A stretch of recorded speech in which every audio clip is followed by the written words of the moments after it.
Is the Apple Watch Series 10 worth the upgrade? It's one of my favourite pieces of everyday tech. I wear it pretty much all the time, day and night, for navigating with maps, fitness and workouts, and sleep tracking overnight. Yet it's one of the few pieces of tech where I really just don't feel the need to upgrade it that often. I started out with the Apple Watch Series 2, before then moving to the Series 5, and only now upgrading to the latest Series 10. The updates between new generations, I'd say, are a lot more incremental compared to other tech, as they try and cram more and more into this tiny little computer that we strap to our wrists. So this is my experience and review of the Apple Watch Series 10. What's up guys, Jack here, I'm at Tech Videos. Apple called this an all-new design, but you'd be forgiven for thinking it looks familiar.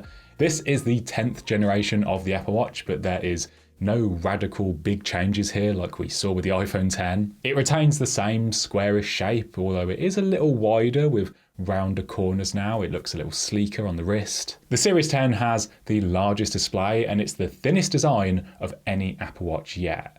And it actually feels a lot closer to the Ultra now. It even has a larger display, and they've brought over some features like the depth and water temperature sensors. The display is around 30% larger than the Series 4, 5 and 6, if like me you are coming from an older watch, meaning font sizes in apps can be increased for readability and also giving you an extra line of text to read a message or an email preview.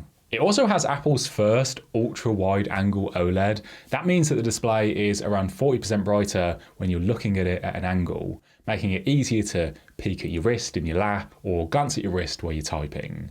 But that has actually made the bezels just a little bit thicker than last year, but they are still much thinner than from a few generations prior. And also now, when the display dims and goes into always on mode, it can now refresh every single second instead of just once a minute like before. And that means that that seconds hand can always stay visible, making the Apple Watch feel a lot more like a traditional watch. It's a really nice touch that just further blurs that line between a smartwatch and a traditional one, which you might not have even noticed unless you're using one of the two new watch faces. We've got flux with these large modern numerals that fill up with colour as each second passes, and also reflections with this folded metal-like background that shifts and changes as you move your wrist. It's a really neat effect. But yeah, they haven't bothered to update any of the older watch faces to make the seconds hand visible all the time on those, which I'm kind of surprised at. Apple are normally on it with things like that, so I'm hoping that this gets addressed in a future software update soon, as I really love using that Californian watch face. As before, there are two case options. We've got aluminium and now polished titanium to replace the stainless steel. The aluminium coming in brushed silver, rose gold and jet black, which has a really nice polished finish like the old iPhone 7. I really like the look of it. It looks super slick. I actually bought both the jet black and natural titanium as I just wasn't sure which one to get based on the pictures. The titanium is the more durable of the two, with a sapphire crystal over the display for better protection from dinks and scratches. But other than that, functionally, they are exactly the same. Same features, same apps. It is just the case material and the price. Titanium does come with cellular as standard and a £300 or dollar price premium, which yeah, that is a lot. So I think for most people, the aluminium is just going to be much more appealing at that price point. I only went with titanium for the extra durability, and I prefer that more shiny, reflective look, especially when it comes to pairing with watch bands that have those metal attachments, as I just think it will match up a lot better. Both sizes are larger this year with 42 or 46mm cases. I went for the latter despite my skinny wrists, and I think it looks alright. The 10 is even thinner now too, so it sits much closer to the wrist, which definitely helps and makes it look a lot less bulky. It's still nice and light, just over 40 grams, and most of the time I just don't even notice it. There's no change here to how the bands attach, but it's definitely getting a little bit more confusing with all of these different case sizes. So the easiest way to remember it is if you already had one of the larger or smaller case sizes before, then the Series 10s will still be compatible with the respective smaller or larger bands from previous generations. And I do like to change things up for different looks and occasions. I'm loving this orange sport band that I bought from Nomad. You guys know my favourite colour. And Apple's not got any orange sport bands this season, so I don't know what's going on, Tim. Where are they? But yeah, this is a nice alternative, and it has much more of like a rugged look, and I'll link to it below if you want to check it out. One of the main reasons that I upgraded was performance. My Series 5 was just getting a bit too slow and laggy with each new update. This year we have the S10 chip, which is just way faster at opening apps now, and everything just feels a lot more responsive. There's nothing here that the S9 can't do, but if like me, you're coming from an older watch, then you get things like on-device Siri, which responds much faster, and the new Translate app, which is handy if you like to travel. Plus, you get this new double tap gesture, and this is so cool. It lets you control and interact with the watch one-handed, just by tapping your fingers together if you're out for a walk and you're holding the dog lead, or I don't know, you've got a drink in your hand and you can't tap the screen. You can use the gesture to move through the smart stack, or pause and resume a timer, snooze an alarm, answer a phone call, or play or pause a song or a podcast. Even remotely take a photo from the camera app, which is pretty cool. So what's going on here? How does this work? Well, the neural engine processes data from the accelerometer, gyroscope, and the optical heart sensor, and it uses a machine learning algorithm that detects the unique changes and movements in the wrist and changes in blood flow when the index finger and thumb perform the double tap. And honestly, it feels like magic. It is really accurate at detecting the gesture from your wrist, and I've never triggered it accidentally. There's a lot of reasons why I like to wear this tiny little computer every day. I can be less reliant on my phone if I need to just quickly check a notification or reply to a message. I don't really use the watch for phone calls, so I haven't bothered to set up an eSIM. But yeah, if my phone is nearby, then I can still answer a quick call as needed. The mics now use voice isolation, so you'll sound even clearer if you are somewhere with a lot of background noise. If you live in a big city that supports the Express Travel Card, then you can set this up and you won't even need to activate Apple Pay when you're going through the barriers for the tube or the metro or getting on the bus. You can just tap and go, and I love it for little things like that. But one of the main reasons why I want a smartwatch is for workouts and health tracking. Now, primarily I do a lot of weight training and running with some occasional cycling or taking a dip in the pool or in the ocean for a swim. The Series 10 now has a 6-meter depth gauge along with the depth app that has been brought over from the Ultra, and it can also now detect the water temperature, which is pretty neat. When it comes to cardio-based workouts, the Apple Watch has got pretty much every activity that you can think of, including some less intense exercises like golf and yoga.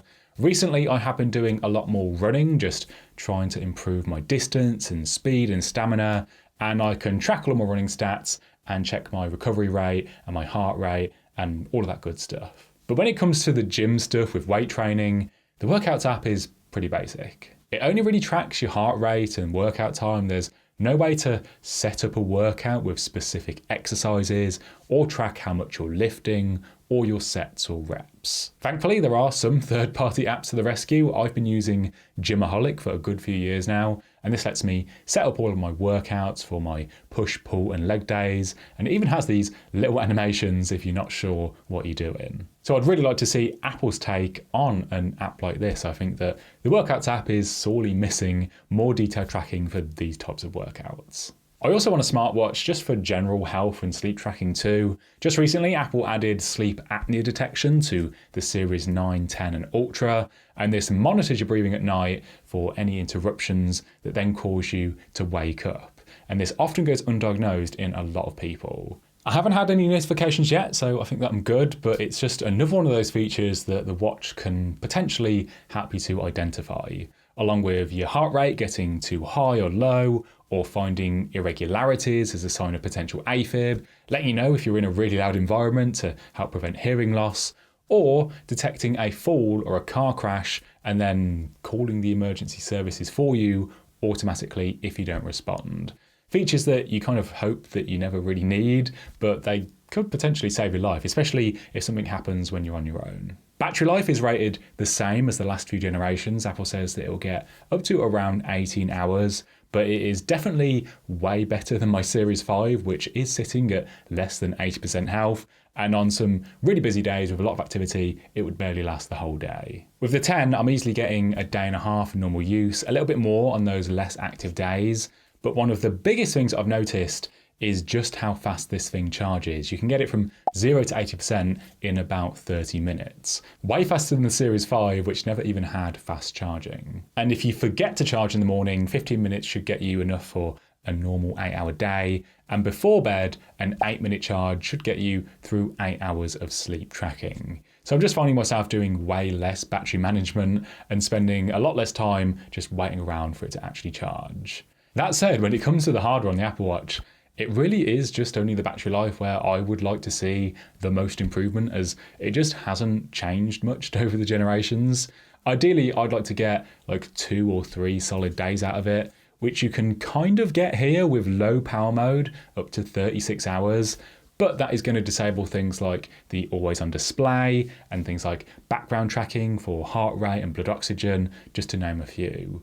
The Ultra is still the one to get if you want longer battery life without the compromise. We're probably going to have to wait for some serious like battery tech innovation if we're ever going to get an Apple Watch that has a week-long battery life.